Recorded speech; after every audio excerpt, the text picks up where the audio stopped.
If it looks like it's based on a comic book, that's because it is. Polar is directed by Jonas Ackerlund and stars Mads Mikkelsen, Vanessa Hudgens, and Catherine Winnick, and tells the story of a badass assassin named Duncan Visler who is getting ready to retire. And like with all assassins, the firm that he works for has decided that he'd be better off dead. So he has to go up against a slew of younger assassins and killers who want to take him out before his 50th birthday. Polar. Now, I went into this, I did not see the trailer. I deliberately did not look at the trailer, but it's Mads Mikkelsen. Of course I'm gonna watch it. The man is all kinds of awesome. Can't wait to see what that game, Death Stranding, who he is in that game, by the way. So I was gonna watch this, and normally I don't review Netflix films, but this one I had to talk to you guys about. So first of all, let's start with the visuals.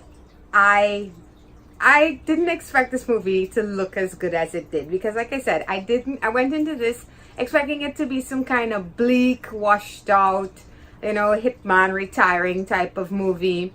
And instead, from the opening credits, I was like, what is this? This has to be based off of some type of comic series. Especially when I saw Dark Horse Entertainment was involved. And that is what it is. It's based off of a webcomic series of the same name. And of course it was developed into a graphic novel, which I'm definitely going to check out now that I've seen the movie, because I really enjoyed this world.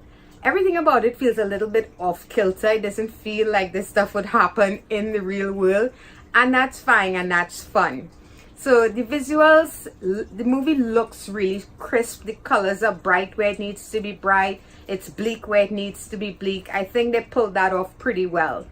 Another aspect of this movie I loved is the action sequences. And I know a lot of people are probably going to compare it to The Raid, which I did, as well as John Wick.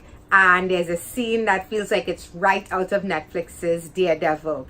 I love the action sequences. This movie is very brutal, a lot more brutal than I thought it would be. And very stylized in the way the action is shot. The best part of this movie, of course, is Mads Mikkelsen and this poor man. What is it with him and his eye? This is like the fourth movie I've seen him either lose an eye or damage an eye in. I don't know what that is. I guess the same way Tom Cruise runs in every movie, Mads has to lose an eye. But all that aside, what I loved about his character here is he hit all the right notes. He was funny in a dark way, a dark comedic way. There's a scene with him with some children in school that is just, it's like Kindergarten Cop on crack. He's endearing, he's damaged, but he's a badass. He's ruthless when he needs to be, but he has a sweet side. He is just the epitome of what you want this type of character to be. Mads can do this in his sleep, and it's almost like it's effortless. It's an effortless performance. Right? He nails it. He really doesn't feel like has to do anything other than be himself. I'm sure he's not that type of person, but it seems very natural. Vanessa Hudgens is also really good in her role.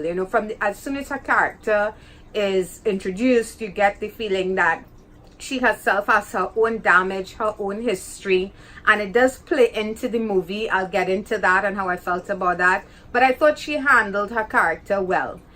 They are the two only real fleshed out characters in this movie though, and that's where it starts to fall, because while Polar, the action sequences are fun, the movie does show its comic book's roots. Where this movie starts to falter is the tone of this movie shifts dramatically from moment to moment.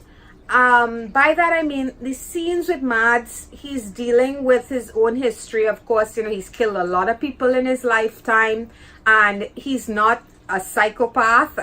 So he has that guilt, he carries that guilt. So we'll have those moments where the tone is very dramatic and very serious, and then we'll just dive into these crazy ass action sequences and these side characters that are very comic book like, and I don't mean that in a good way. That's another bad aspect of this movie where it falters, is that the side characters are not developed in any real way. They don't feel like they belong here. I don't know if it's because the actors involved, they're playing it more to the comic book aspect, and Mads is giving us something a little more fleshed out, a little more authentic, but they never felt like the two mesh together well, these sets of characters. They're also not very well developed. I don't know anything about them. I don't remember their names.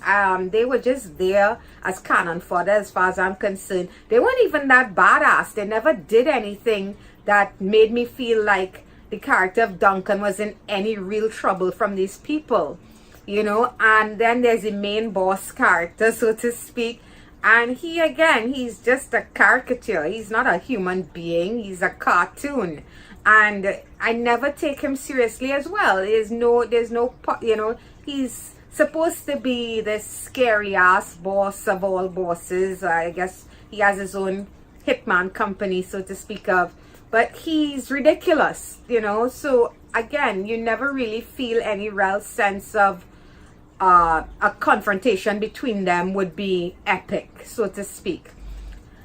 And that brings me to the end of the movie, another part where I struggled. Now, this movie has a twist ending, and I'm still not sure if it worked for me.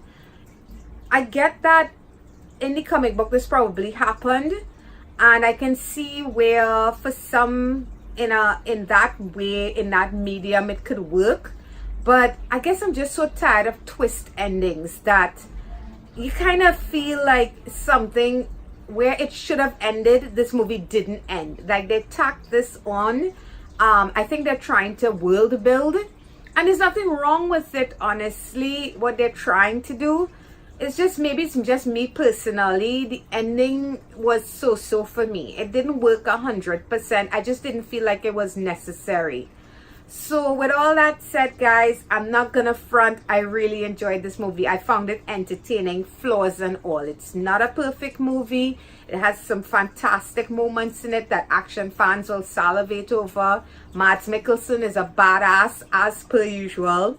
Vanessa Hudgens, her character is very sympathetic, but everything else is just okay. So I'm giving Polar a 6.5 out of 10.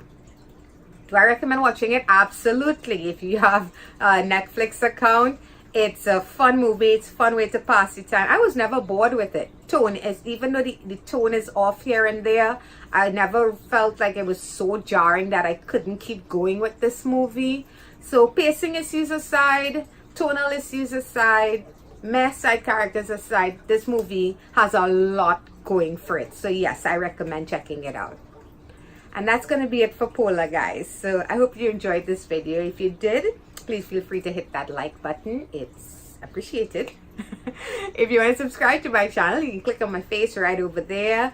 And I'm also on Stardust under the same name, Movie Junkie, capital M, capital J. And that's it, guys. So February is around the corner, and hopefully we'll get some good stuff we can talk about. Until then, bye-bye.